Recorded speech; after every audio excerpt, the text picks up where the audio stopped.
Hello बच्चों, let's see this question. The question says that refer to the given figure. The organisms in the given figure represent. Options are A. Divergent evolution, B. Convergent evolution, C. Connecting links and D. Recapitulation. तो यहाँ पे हमें कुछ diagrams दिए गए हैं, ठीक है। ये क्या है? ये मोल का डायग्राम है और ये क्या है? Marsupial mole. ये क्या है? ये है एंट ईटर और ये क्या है? नुम्बैट, ठीक है। That is marsupial ant eater कह सकते हैं इसे। ये क्या है? ये माउस का डायग्राम है और ये क्या है? मार्सुपियल माउस, ठीक है। तो यहाँ पे क्या दिया गया है कि ये तीन एग्जाम्पल, राइट की तीन एग्जाम्पल किसके हैं? ऑस्ट्रेलियन मार्सुपियल्स के हैं। Australian marsupials. और लेफ्ट तीन एग्जाम्पल किसके हैं? प्लासेंटल मैमल्स, ठीक है। यहाँ हमसे पूछ रहा है कि ये ऑर्गेनिज्म किस इवोल्यूशन को रिप्रेजेंट कर रहे हैं या इनमें से किन चार टर्म्स को रिप्रेजेंट कर रहे हैं, ठीक है।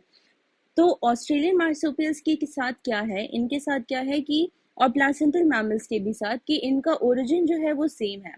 That is they have evolved from common ancestor, ठीक है। But they are different from each other.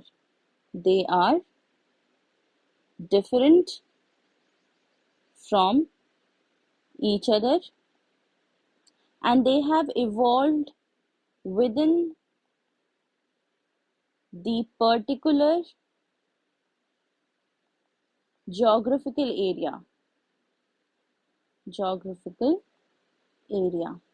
तो जब कोई स्पीशीज का कॉमन एंसेस्टर हो, ठीक है, कॉमन एंसेस्टर हो एक पर्टिकुलर लोकेशन के पास, पर्टिकुलर लोकेशन या पर्टिकुलर जोग्राफिकल एरिया में, और वो डाइवर्ज कर जाते हैं टू परफॉर्म या रेडिएट कर जाते हैं टू बिकम डिफरेंट स्पीशीज, ठीक है, एट अ पर्टिकुलर लोकेशन, तो इसे हम क्या कहते हैं? Adaptive radiation,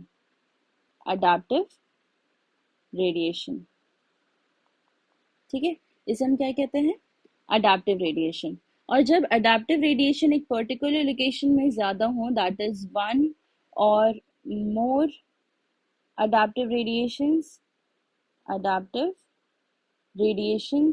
in a particular geographical area, तो उसे हम क्या कहते हैं? Convergent evolution. तो ऑस्ट्रेलियन मार्सुपियल्स और placental mammals adaptive radiation show करते हैं और काफी सारे हैं, तो इसे हम क्या कहते हैं? Convergent evolution. हमारा पहला ऑप्शन क्या है? Divergent evolution. तो डाइवर्जेंट इवोल्यूशन क्या होता है कि they have common ancestor but perform different functions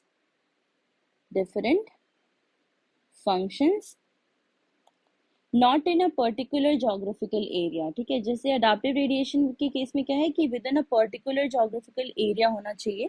divergent evolution के केस में कॉमन एंसेस्टर हैं but they perform different functions. ये रेडिएट कर जाते हैं बट ये रेडिएट नहीं करते।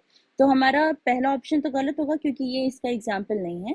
बी सही ऑप्शन है, कन्वर्जेंट इवोल्यूशन, क्योंकि यहाँ पे काफी सारे अडाप्टिव रेडिएशन हो रहे हैं। अगर हम बात करें कनेक्टिंग लिंक्स की, तो कनेक्टिंग लिंक क्या होते हैं? Those organism that has characteristics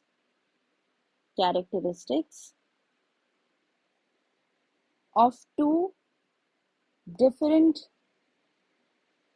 group of organisms, ठीक है। तो जब दो डिफरेंट ऑर्गेनिज्म के कैरेक्टर्स एक ऑर्गेनिज्म में हो तो उसे हम कनेक्टिंग लिंक कहते हैं उन दो ऑर्गेनिजम्स का, ठीक है। लेकिन यहाँ पे प्लासेंटल मैमल्स और ऑस्ट्रेलियन मार्सुपियल्स कहीं भी इस केस को स्पेसिफाई नहीं करते, तो हमारा सी ऑप्शन भी गलत है। डी क्या है? रिकैपिटुलेशन। अगर हम यहाँ पे बात करते हैं रिकैपिटुलेशन की, तो रिकैपिटुलेशन में क्या होता है? It is the idea that embryonic development